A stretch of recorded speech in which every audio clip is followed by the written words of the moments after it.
asalaamu calaykum waraxmatullahi tacala wabarakatuhu gal wanagsan daawadayaal meel kastoo dunida nagala socotaan waa galonimo khamiisa bisha nofembar soddon sanada 2023 qodobada aad barnaamijkeena ku maqli doontaanna waxaa ka mid a ciidamo hubeysan oo kasoo muuqday garoonka magaalada burco kuwaas oo sheegay inaanay soo degi karin diyaarad ka timaada wadanka kenya taasi oo guud ahaan tagta magaaladaasi burco iyo waxay ku haystaan diyaaradaasi aan eegi doona iyo weliba khilaaf xoogan oo arrimahaasi ka dhashay oo sababay in ciidamadaasi hubeysan ay guud ahaanba gudaha u galaan garoonka diyaaradaha ee magaaladaasi burco. Khilaafkan ayaa waxaa laga digay in uu sii ballaadho waxaana guud ahaan aan eegi doonaa halka uu salka ku hayo weliba waxaa arrimahaasi kicinaya xilligan iyo dadka halkaasi ka hadlaya waxyaabaha ay sheegeen iyo khilaafkan oo la barbardhigay sidii uu ku bilowday khilaafkii hore ee magaalada laascaanood kaasi oo ilaa iyo haatan guud ahaan xiisadiisu ay taagan tahay waxaana la sheegay in halkii uu ka bilowday khilaafkaasi hore haatanna khilaafkaasi magaalada burco iyo weliba ciidamadaasi hubeysan ay ku bilowdeen. Wararkii ugu dambeeyay arrimahaasi ku aadan ayaan soo qaadan doonaa iyo weliba tallaabo la sheegay in ay xukuumadda Somaliland haatan qaaday iyo wararkii ugu dambeeyay naga soo gaadhayay jiidaha hore ee gobolka Sool oo laga dareemay dhaqdhaqaaqyo ciidan oo aad u ballaaran iyo warar la isla dhex marayay oo sheegayay in qaar ka mid ah ciidamada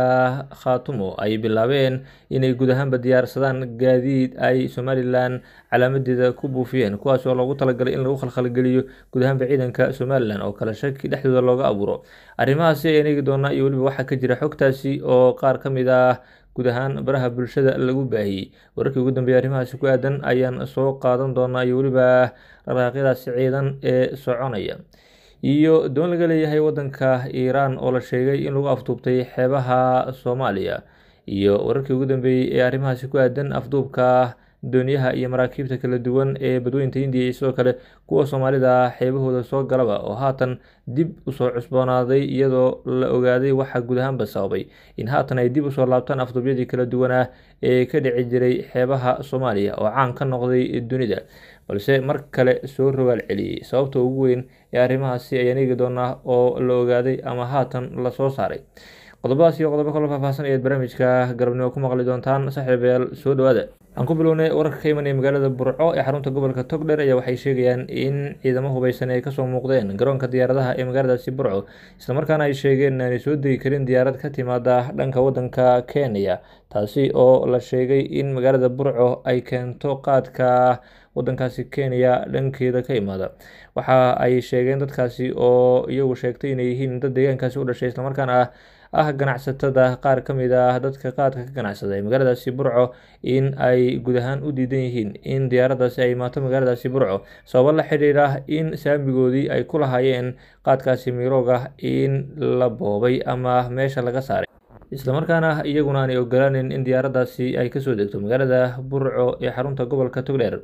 Diyaaradan ayaa ahayd diyaarado dhif iyo naadir oo magaaladaasi Burco taga isla markaana wada qaad ama guud ahaanba ay dad la socdaan waxaana ay sidoo kale sheegeen in sidoo kale aanay imaan kareynin gaadiidka dhanka dhulka ah ee ka imanaya dhanka Buuhoodle kuwaasi oo iyaguna wada guud ahaan jaadkaasi dhanka Kenya ka imaada oo kasoo kala dega magaalooyinka Burco, Buuhoodle iyo sidoo kale magaalada Laascaanood. Qaar ka mid ah dadka reer Somaliland ayaa waxa ay guud ahaan xukuumadda Somaliland ku eedeeyeen inay ka gaabisay xilligan in khilaafyada ay xalliso inta aanay gaadhin gacan ka hadal isla markaana dadkii reer Somaliland haatan ay guud ahaanba iyagu noqdeenba in haddii uu khilaaf dhaco in hubka la soo qaato taasi oo berigii hore Somaliland hore looga aqoonin balse haatan noqotay wax caadi ka noqday gudaha Somaliland. Arrintaasi ayaa la sheegay in ay ku bilaabatay magaalada Laascaanood isla markaana wixii magaalada Laascaanood dagaalkeeda sii huriyey ee sii laba qarxiyey inay ahaayeen guud ahaan khilaafkaasi dhanka jaadka oo ka taagnaa magaaladaasi Laascaanood markii uu bilaabanayay ama ay bilaabanayeen mudaharaadyadii ka dhanka ahaa dowladda Somaliland.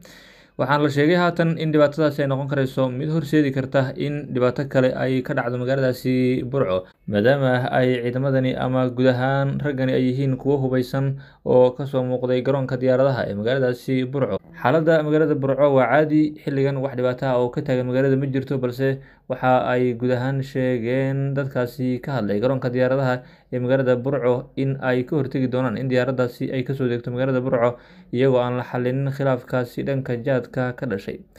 Dhinaca kale haddii aan eegno waxaa weli dhaqdhaqaaqyo xoogan laga dareemayaa jiidaha hore ee dagaalka ee gobolka Sool halkaasi oo ciidamada madaniga ah ama guud ahaan ciidamada shacabka la sheegay in ay dhaqdhaqaaqyo ciidan sameynayaan. Waxaa laga cabsi qabaa in maalinimada berri ah uu dagaal ka dhaco gobolkaasi Sool. Waxaa sidoo kale ay xogo kala duwan kasoo baxayeen magaalada Laascaanood oo iyaduna laga dareemayo dhaqdhaqaaqyo ciidan oo ay sameynayaan ciidamada Khaatumo, oo sidoo kale la sheegay ama lagu eedeeyey in ay sameynayaan arrimo ay guud ahaan doonayaan in ciidanka Somalilan ay mar kale ku jebin karayaan ama guud ahaanba ay ku dhibaateyn karayaan. Arrintaasi oo ah in gaadiidka ay isticmaalaan xilligan Khaatumo aan laga garanayn in gaadiidka Somalilan ay isticmaasho, oo calaamada Somalilan ciidankeedu ay isticmaalaan in gaadiidka qaar lagu buufiyay ama guud ahaanba lagu dhejiyey.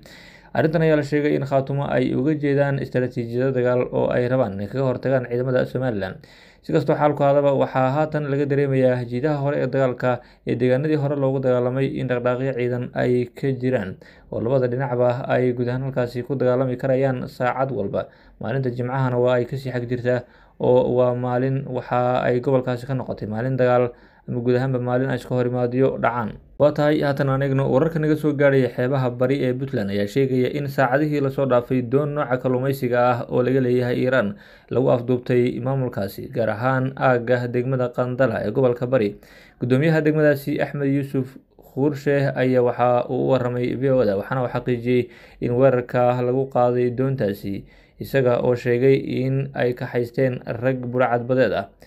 Waxaa baryahanba soo badanayay weerarada kala duwan ee afduubka ee ka dhacaya deegaanadaasi, oo muddo ay ugu dambeysay in weerarada noocan oo kale ay ka dhacaan, balse haatan mar kale ay dib u soo laabteen weeraradii burcad badeednimo ee ka dhici jiray xeebaha Soomaaliya, islamarkaana Soomaaliya ay mar ku noqotay guud ahaanba caalamka mid caan ka noqota marka la eego dhanka burcad badeeda. Balse waxa ay falalkaasi ku yaraadeen kadib markii ciidamo isbahaystay oo Mareykanka iyo qaar ka mid ah wadamada reer galbeedka ah ay halkaasi ciidamo fara badan geeyeen, islamarkaana raggii burcad badeeda ahaa intooda badan la qabtay, qaarna ay guud ahaan iska daayeen falalkaasi kala duwan ee ay ka geysan jireen badweynta Indiya iyo sidoo kale badda Soomaaliyaba. Waxaa haatan la sheegay in sababta ugu weyn ay dib ugu soo laabteen burcad badeednimadu ay tahay in ciidamadii halkaasi ku sugnaa qaar badan oo ka mid ah ay wadamadoodii dib ugu laabteen, islamarkaana howlgalkaasi dhanka la dagaalanka burcad badeeda ee la waday uu hoos u dhacay, oo haatan aanu jirinba guud ahaan ciidamo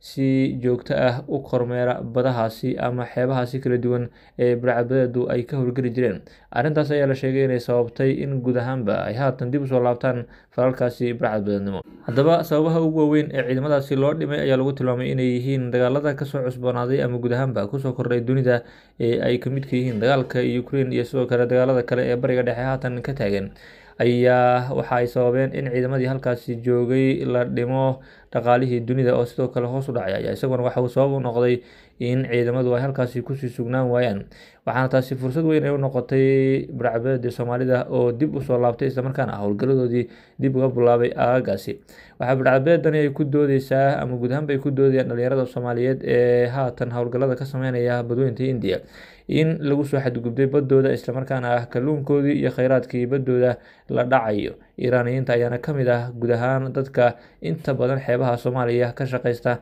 ama siyaabo kala duwan kheyraadka Soomaalida u gurta, waxaana marar kala duwan la ogyahay in maxkamadaha Soomaalidu ay kasoo muuqdeen dad u dhashay wadankaasi Iiraan oo iyagu lagu eedeeyey in ay qaateen kalluun ama kheyraadka badda Soomaaliya ku jira. Arrimahaasi oo dhan ayaa waxa ay sheegeen inay sabab u yihiin inay haatan ay falalkaasi ku kacaan, oo cid walba oo baddooda usoo dhawaata